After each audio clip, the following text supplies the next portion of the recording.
And,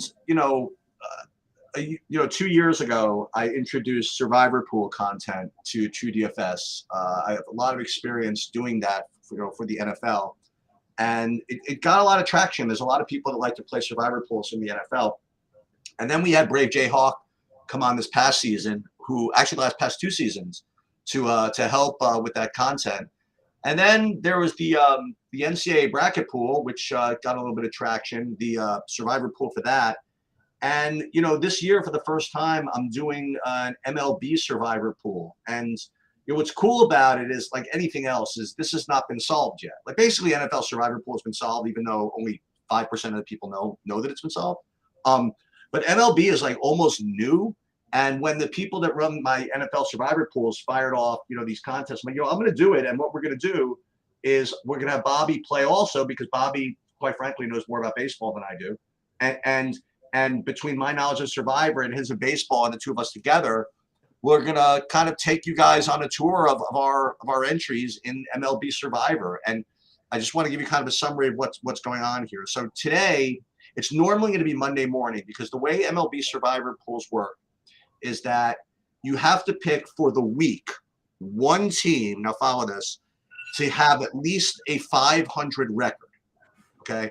They don't have to have a winning record. They have to have at least a 500 record for that week. And the week usually goes Monday to Sunday. The only reason we're here today is because this one pool that's ultra sadistic, they wanted to start right on the Thursday.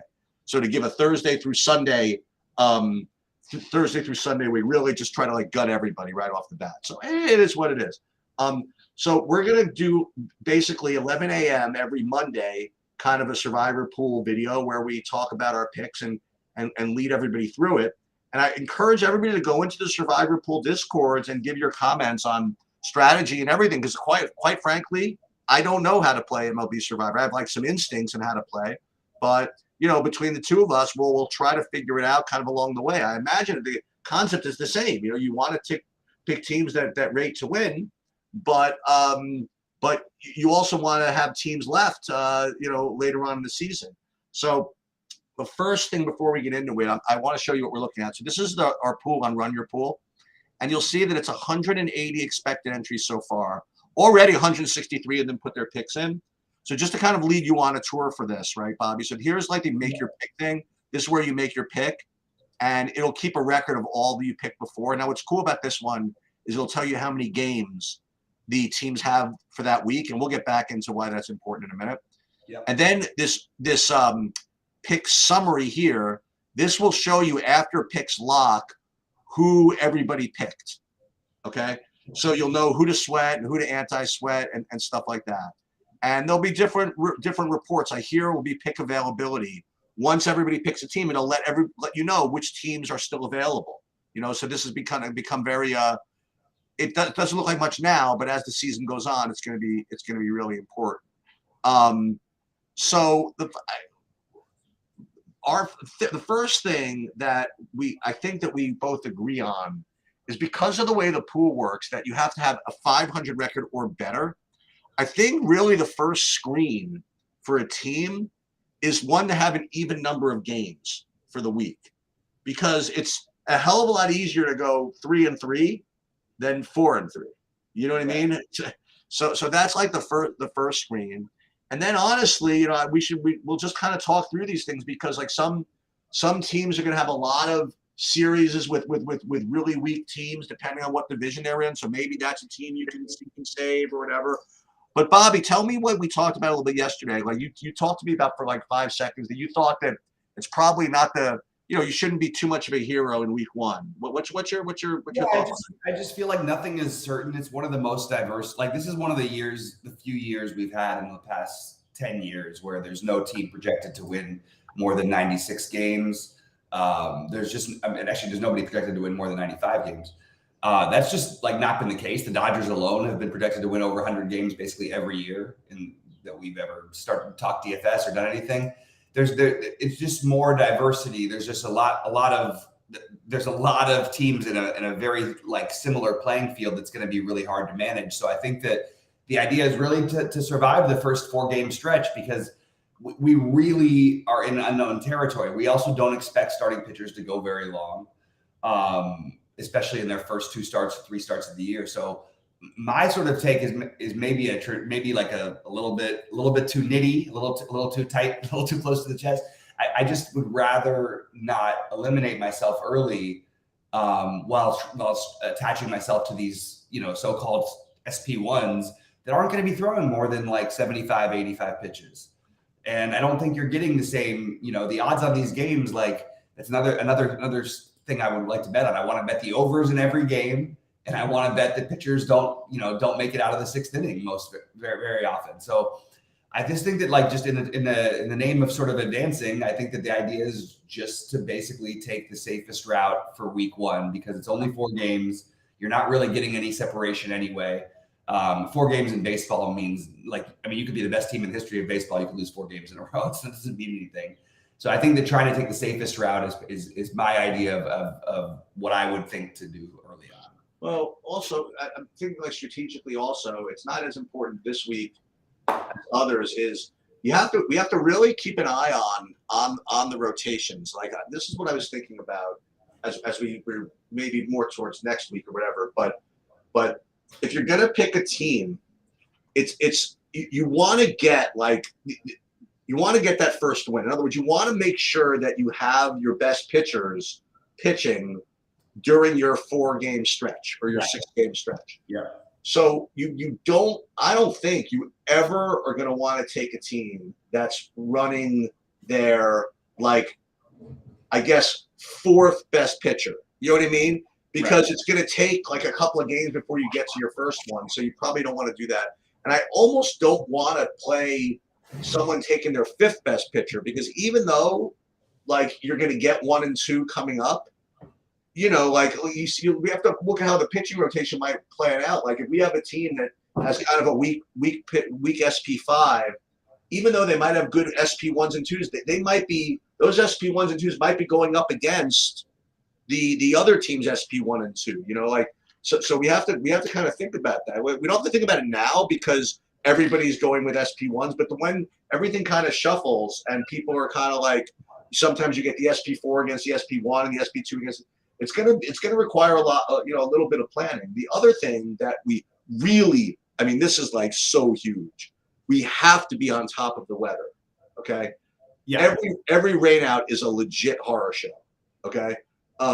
So which is great news for us, because that's the same thing for DFS anyway. So right. But it's worse because I think unfortunately what we're gonna have to do is, before we pick a team, it's not even going to look at the weather for that next day. We have to, I think, look at the AccuWeather for each city and see if there's like a threat of rain. If there's no weather coming for Monday, but there's a weather forecast where it's going to rain Tuesday, Wednesday, Thursday.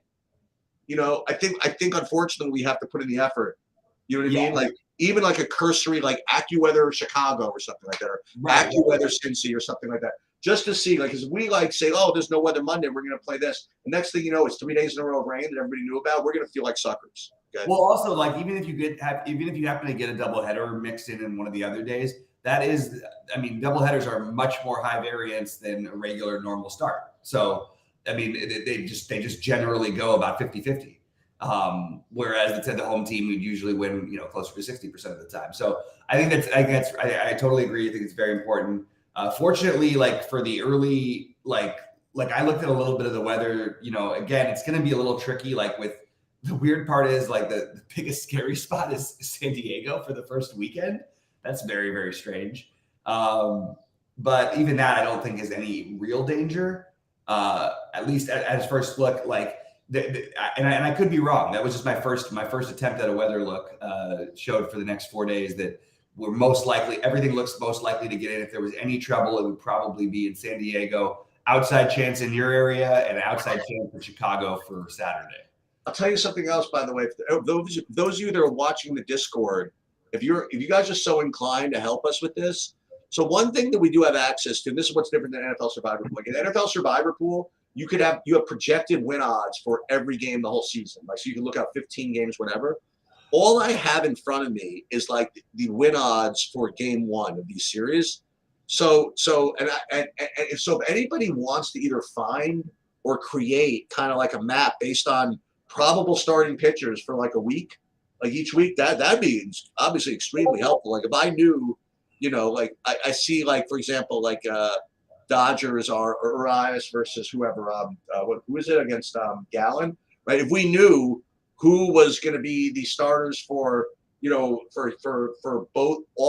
those teams in the next 3 games, we could kind of project what their win odds would be. And you know what I mean? Like if there was somebody like Sports Projections, the guy we had on the other day, like he could probably like do this, like and figure out literally the chances of our team being 500 or better, based on starting pitchers. I can't do that. I don't know how. I mean, I would know how, but it's like honestly way too much work to figure out. Right. So I actually think that the most overrated part of this is starting pitching. So I just want to go into this like really quickly, especially early in the season. I just think that it's the biggest edge in baseball. It's where you see the crazy, teams as 3-1 favorites, which basically should never be the odds in baseball. Well, the fact is though, so here's the thing is that what this comes down to, and this is what Survivor Pool comes down to, is you have to accept like win odds, right? And whether the win odds come from the starting pitching or because the starting pitching fishy or whatever it is.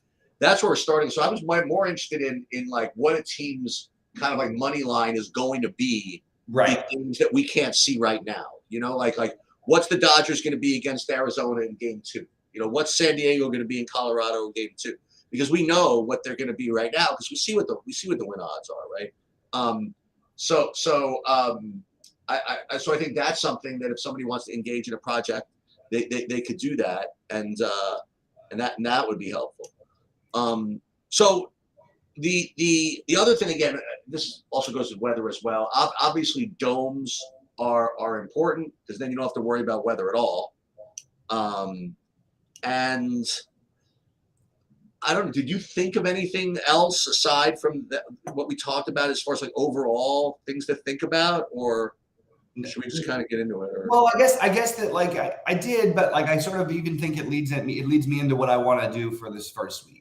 So let's talk about it. So this is what I did. So I emailed Bobby, and what I did was I narrowed it down to the 5 series that played 4 games because again, you want to get those even games, and those were going to be either White Sox Houston, Cleveland Seattle, San Diego Colorado, Mets Miami, and Dodgers Arizona.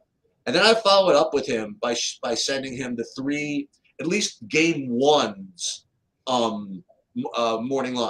Money lines, and I had the Dodgers at -170, the Padres at -215, and Houston at -155. The other 2 were pick'ems.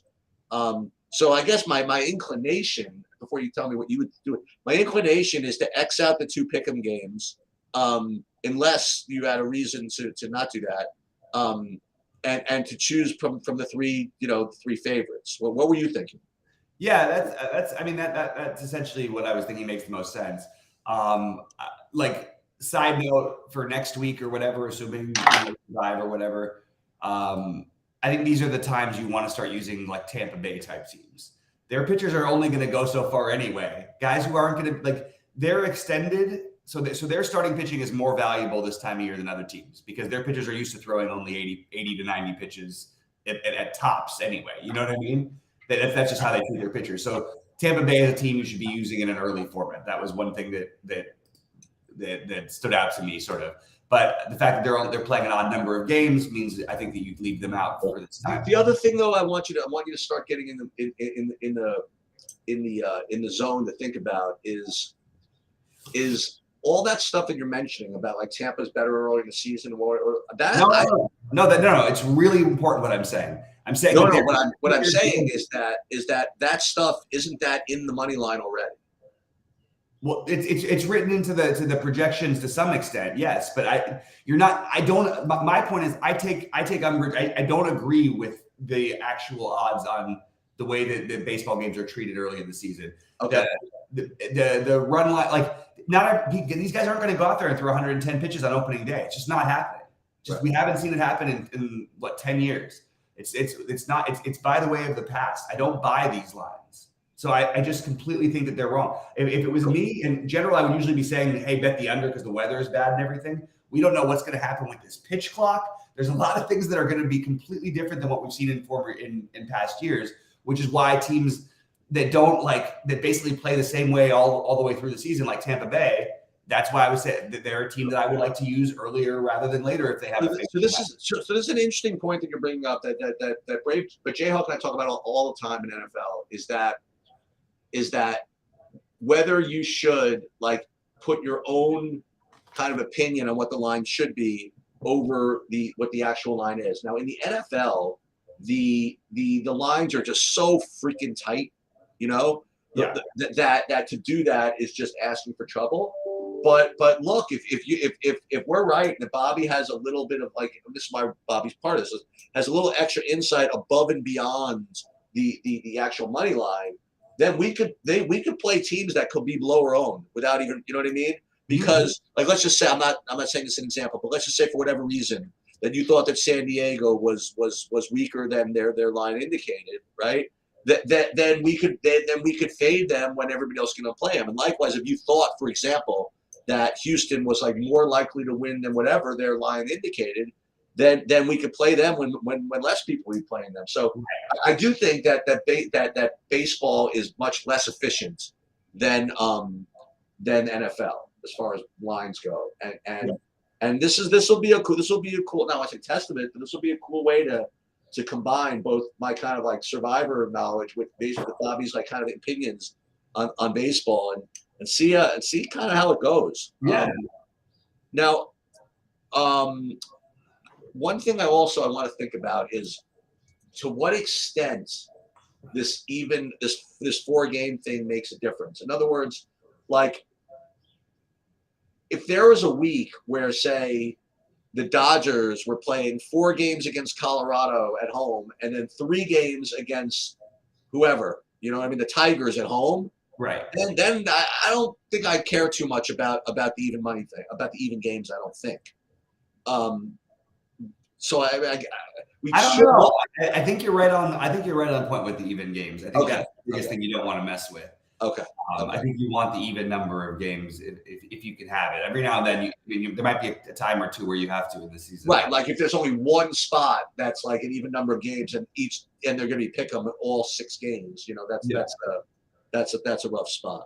Yeah. So what do you think? What do you think of the 3 matchups I identified? What do you think of these matchups? Well, yeah, didn't you have the 5 that you identified, right?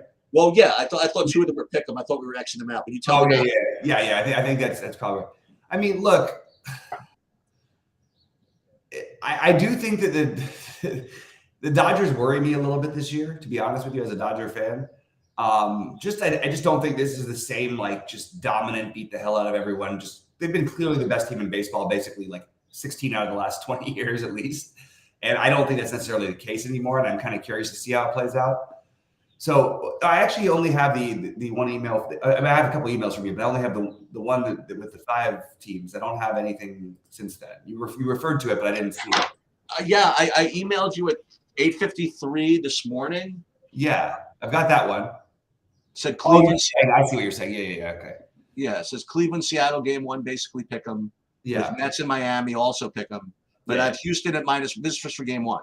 Houston at minus 155, Dodgers at minus 170, and San Diego at 215. So, like for me, like if I were just wanting to survive and did whatever, I would just say take San Diego. But I don't know, is the San Diego are they gonna be weaker games 2, 3, and 4? You know what I mean? Like who? Like are we worried about Colorado like throwing? So I mean, it seems the safest, right? No. It does seem the safest, and it just makes me feel like I get nervous even saying that with baseball. That's how crazy. It's just that's what makes this hard. I mean, yeah, exactly. It's a very nerve-wracking thing. San Diego would be the odds-on like favorite that makes the most sense, but for sure for definitely each game of this series against Colorado. I also think this similarly about the Dodgers, but when you're playing in division, and most of these are in division to start the season, but not all of them. It's kind of tricky because it really it feels like it does sort of even the playing field a little bit, especially early in the season. So it's that's my only concern. Having said that, I don't really have another option that makes enough sense. Yeah, so we'll analyze all three of these. So like for Houston, for example, they're like they're the lowest favorite, at least game one of the three favorites. Right. And I guess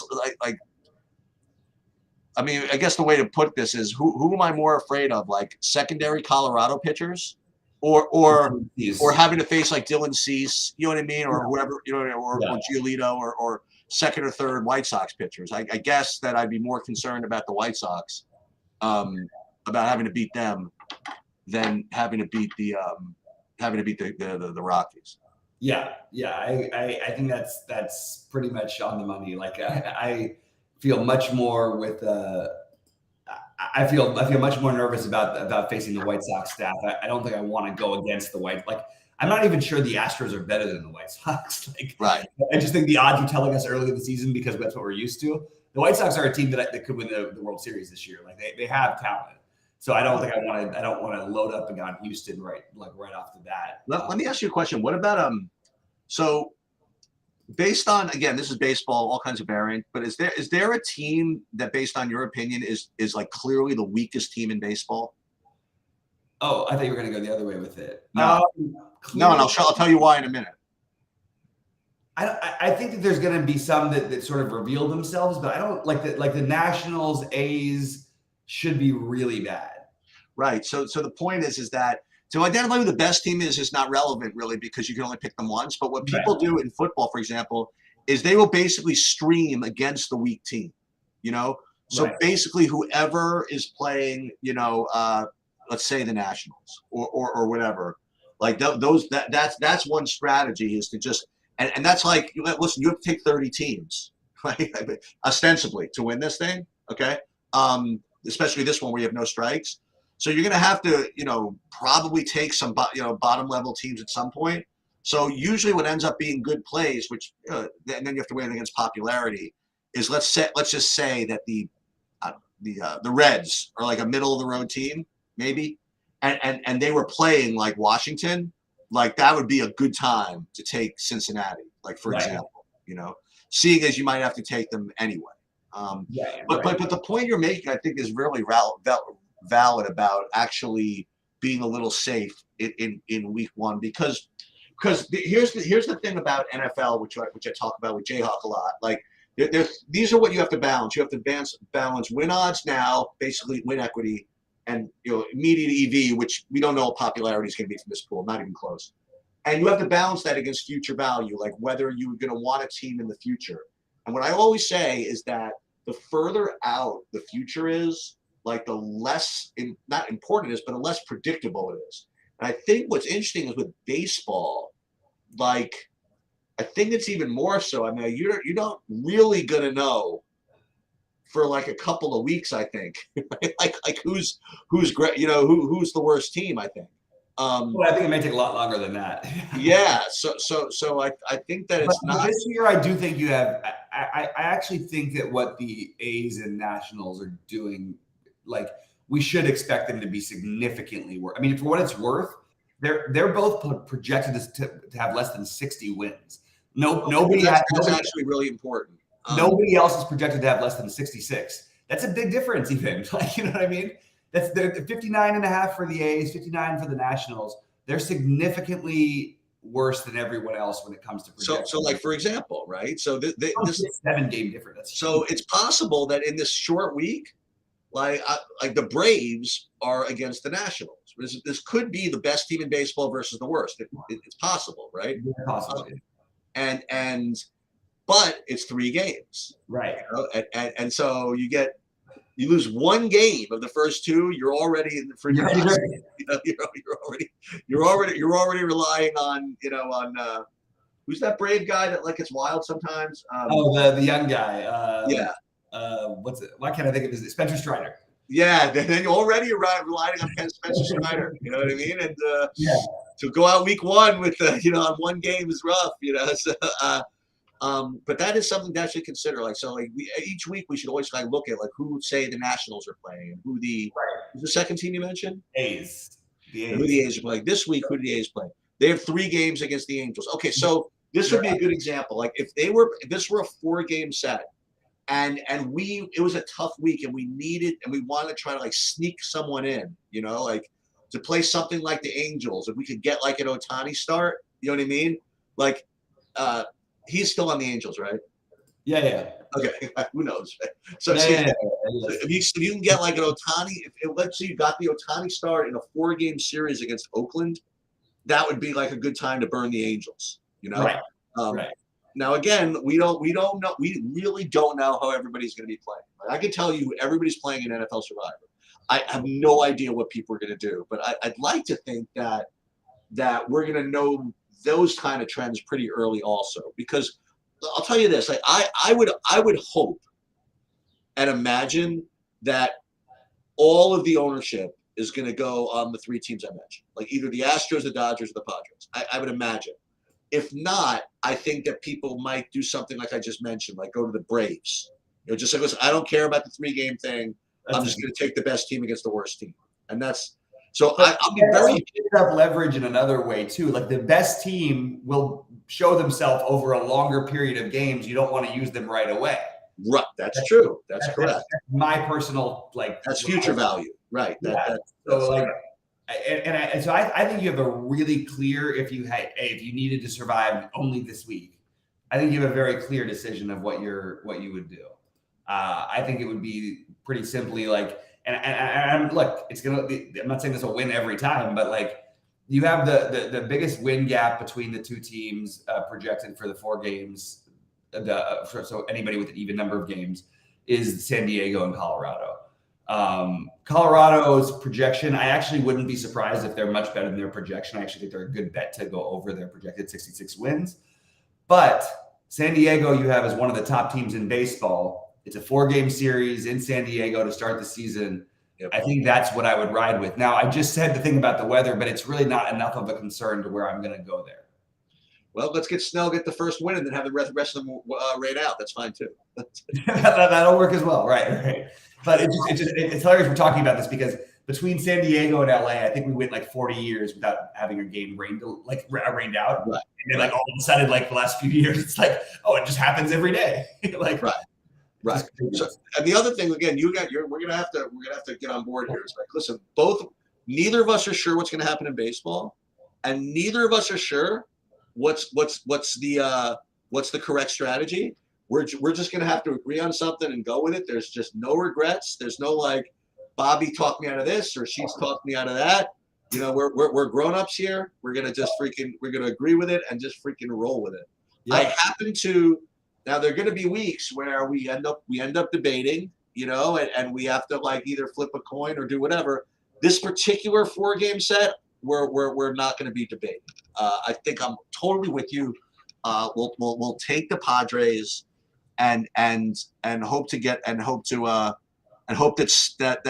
Snell is not 3-0 on the first batter. Okay, because he's 3-0 on the first batter, I'm not going to be happy. But I think we're both in agreement. That's the right idea. Yep, absolutely. That's what I. Here's another thing, just so you know, from the way this site works. So I clicked. My pick has been saved. So now you can go back here and you can see it, and it doesn't lock you in until it locks. So we could, like, if we wanted to, we can go back and change this like literally all day long. Okay. So you're not like locked in once you do it. Now the other thing you could do. Wait, hold on. We put Colorado as the team. Right, no, that's what I'm saying. So you can take out Colorado. Well, no, but we meant San Diego. We want San Diego against Colorado. Right. So we're gonna pick. Yeah. Where is San Diego? San Diego, 4 games, pick saves. So what you could do also. Big move if we made Colorado. So what you could do always is you could pick in advance like all the weeks, and it's kind of cool in NFL to see how it would map out to see who you use every week. Right. And you can always like take it off or whatever. It's also good to do sometimes just in case you forget. You used to have something, but we're not forgetting. Trust me. This is the way we do it. And you'll see also, by the way, check this out. So April 3rd for that Monday, it's actually a 2:10 thing, but we're going to do it at 11 anyway, just so there's always consistency. Yeah. And we do content anyway, the 12 and 1 anyway, so we'll forget. So we'll do it 11. So that's going to be the Padres, and we are going to be, and we're in. So we'll come back on. Well, everybody's going to root for Blake Snell today. Everybody's rooting for the Padres. please go into the Discord and comment or do whatever. And what I'm going to do is I'm going to save this. Again, we have to figure out how to make this more accessible, like you said. But I'll save this to the YouTube channel, or you want to do it. Yeah, that's fine. I'll save it. Yeah, but make sure you save it to the Survivor playlist. To the Survivor playlist, right? We have a Survivor playlist. Yes. And so it'll go up in there. And we'll get after it. Yeah, and then we've got regular DFS in what 30 minutes that we're gonna do. Yep. Well, I'll see you. Like we can even start earlier. Remember, we gotta go through like all these games. We can go. You know, I'm ready to turn this off and fire it right up if you want to. Yeah. Let me grab a coffee. We'll do it. We'll do a start in like five. Well, do you want Yeah, to do my thing too? Yeah. That's good. 5-10 minutes is good. Yeah. Actually, let's make it 11:45. Okay, perfect. All right. All right.